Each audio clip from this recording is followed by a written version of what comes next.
Pernah nggak sih ngerasa capek banget, udah pengen tidur, tapi mata nggak mau merem? Kita seringnya mikir, mungkin kasurnya kurang enak, atau kamarnya kurang adem. Tapi, gimana kalau ternyata kunci tidur nyenyak itu datangnya dari tempat yang sama sekali nggak kita duga? Nah, di bahasan kali ini, kita bakal kupas tuntas hubungan yang sering kali kita lupakan, yaitu antara jujur dan istirahat yang sejati.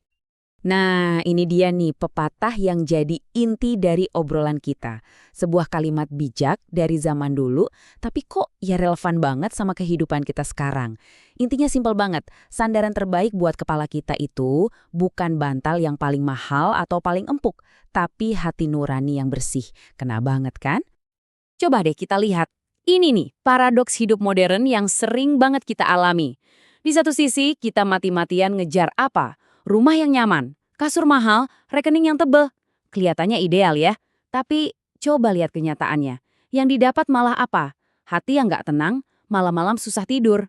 Ini kayak sinyal keras loh yang ngasih tahu kalau ada yang salah sama prioritas kita selama ini. Oke, sekarang kita masuk ke bagian pertama. Yuk kita bongkar sama-sama. Kenapa sih kejujuran itu jadi fondasi utama buat pikiran yang tenang dan hati yang damai? Ayat ini, wah, bener-bener merangkum semuanya. Coba deh kita resapi. Kalau kelakuan kita bersih, jalan kita itu rasanya aman.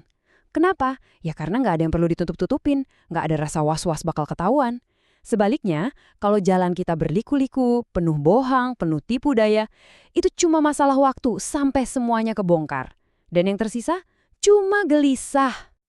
Jadi, poin utamanya di sini tuh apa? Ternyata, jujur itu membebaskan. Beneran deh. Coba bayangin, kita nggak perlu buang-buang energi buat nginget-nginget, duh kemarin bohong apa ya sama si A. Nggak perlu juga hidup dalam ketakutan rahasia kita bakal kebongkar. Besok, ya besok, nggak usah cemas sama masa lalu yang bisa ngejar-ngejar kita. Nah, ini baru namanya merdeka sejati, bebas dari beban mental. Dan kalimat ini benar-benar jadi penutup yang pas buat bagian pertama ini. Jadi, kesimpulannya jelas banget ya, tidur nyenyak itu bukan soal empuknya kasur, tapi soal tenangnya hati. Oke, kita lanjut ke bagian kedua. Nah, di sini kita bakal bedah sebuah ilusi yang banyak banget orang percaya.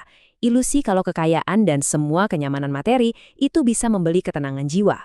Beneran gitu? Yuk kita lihat. Ayat ini terus terang banget loh. Coba perhatiin deh. Dikatakan kalau seorang pekerja mau makannya sedikit atau banyak, tidurnya itu bisa nyenyak.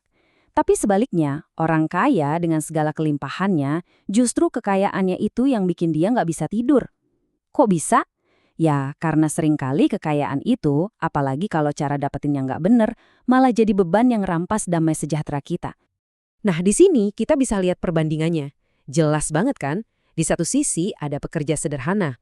Mungkin hidupnya pas-pasan, tapi tidurnya pules.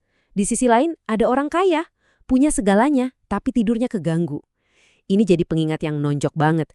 Kalau ternyata punya banyak harta itu nggak jaminan kita bakal punya banyak ketenangan. Jadi, seempuk apapun bantal kita, secanggih apapun kasur kita, ada hal-hal yang nggak akan pernah bisa dia lakukan. Bantal empuk nggak bisa ngapus rasa bersalah. Nggak bisa juga bikin suara hati nurani kita jadi diam. Dan yang paling penting, bantal semahal apapun nggak akan pernah bisa membeli kedamaian sejati. Itu semua priceless. Kesimpulannya, tajam banget.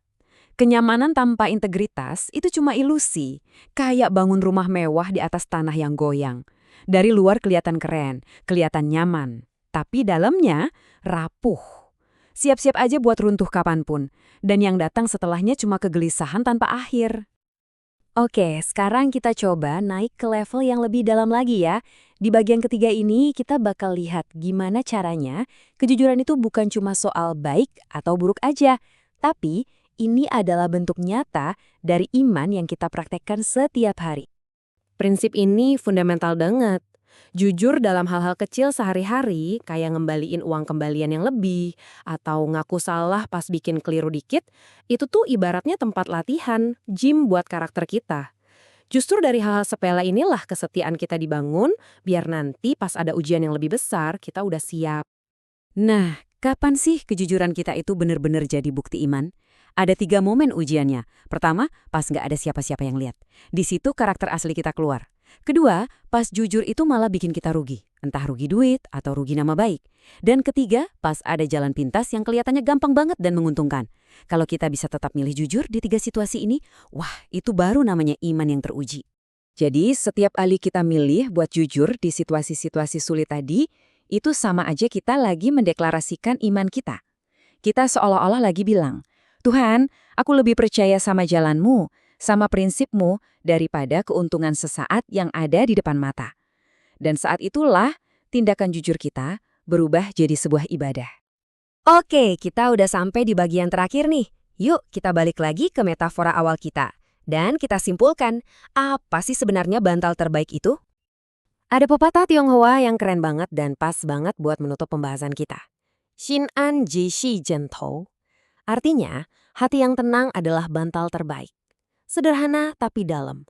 Seseorang bisa aja tidur di lantai yang keras, tapi kalau hatinya damai, tidurnya bakal jauh lebih nyenyak daripada seorang raja di kasur emas, tapi hatinya penuh kekacauan. Nah, sekarang yuk kita ambil waktu sejenak buat refleksi pribadi. Coba tanyakan ke dalam diri kita masing-masing dengan sejujur-jujurnya. Ada nggak ya area dalam hidupku sekarang di mana aku lagi mengkompromikan kejujuran? Sekecil apapun itu. Pertanyaan kedua, untuk kita renungkan lagi. Selama ini apa sih yang sebenarnya kita kejar? Apakah kita lebih fokus ngejar kenyamanan fisik, rumah lebih gede, gaji lebih tinggi, atau kita lebih ngejar ketenangan hati yang harganya nggak ternilai itu? Dan yang terakhir, ini mungkin pertanyaan yang paling menantang. Punya nggak kita keberanian buat tetap jujur, bahkan saat kejujuran itu nggak nguntungin kita? Saat jujur artinya kita harus rugi atau kehilangan sesuatu. Berani nggak? Sebagai penutup, saya mau kita semua merenungkan kalimat ini. Mungkin kita nggak punya segalanya yang dunia tawarkan.